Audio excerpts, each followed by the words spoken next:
So, Reed and I were just listening to Brene Brown talking about shame, and I thought there was a really interesting tidbit that I wanted to share and talk about with you guys. This is Reed Mahalko from ReadAboutSex.com. Got Bartuli from the IntimacyDojo.com. And Brene Brown is amazing. If you haven't listened to her material, check out her TED Talks and things like that. Read her books. Yeah, so we were driving, I picked him up for our work weekend, and we were listening to Worthiness, Men and Women and Worthiness, it's a CD. And she was talking about how shame, when people are ashamed, they won't talk about it. And I thought that was a really important, in our society, we tend to shame people to try to get them to change behavior or to be better people. And she was saying if someone does something they feel guilty about, if they feel like they did something wrong, they will often go home and talk to, like, if this little kid felt like the teacher scolded her, and this is the example she used. If the little kid felt guilty, like, I did something wrong. I cheated on my homework. Right. And the teacher was really, in the example she used, the teacher being really shamed, like really over the top. And little kids or people that are like, wow, that was really over the top. They'll go home and talk to their parents, say, hey, Mrs. Smith was really mean to me, and I know I didn't do this right, but she was like, they'll talk about the problem.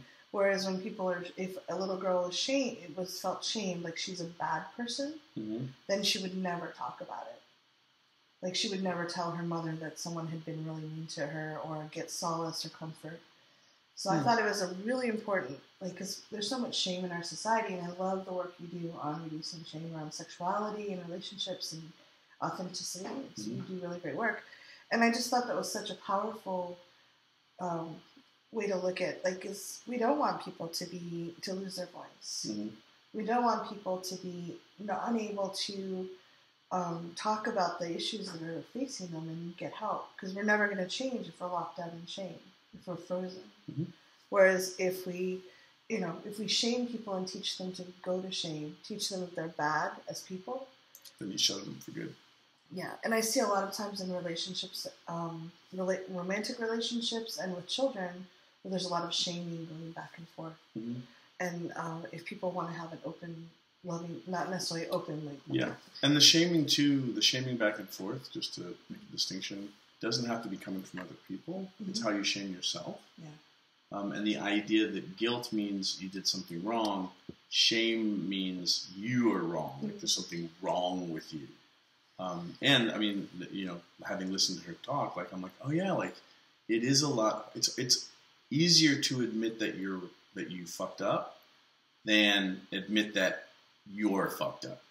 And so, if this is useful for you all, noticing that about yourself, and then noticing that if you have people in your life that aren't coming forth and talking about stuff, is it that they feel ashamed, and can you create a space for them where you recognize, you're not a bad person.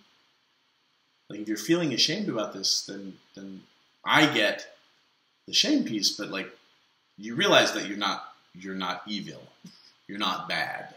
Yeah, letting people know and creating space where people can share is one of the ways she said to defeat shame was to expose it to the light, basically talk about it. Intentional vulnerability is a powerful, powerful thing.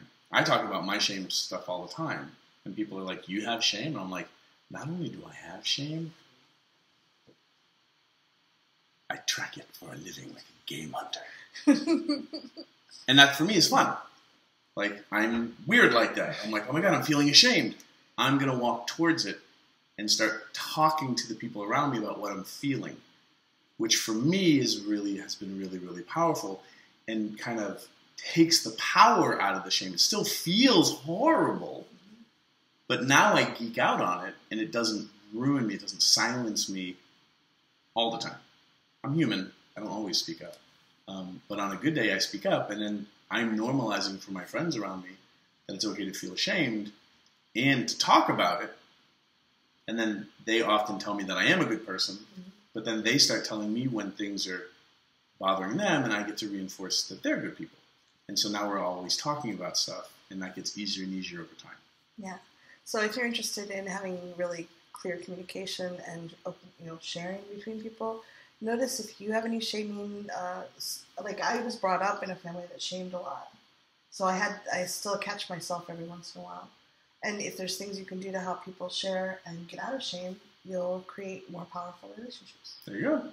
What do you think? What do you think about shame and guilt and things like that? Comments, leave them below.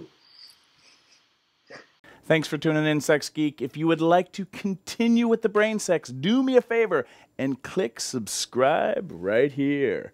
If you'd like to watch me on social media, that's where you're going to go. Next video, maybe?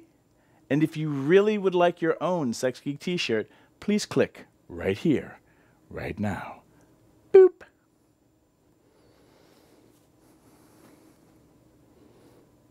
No, really, like...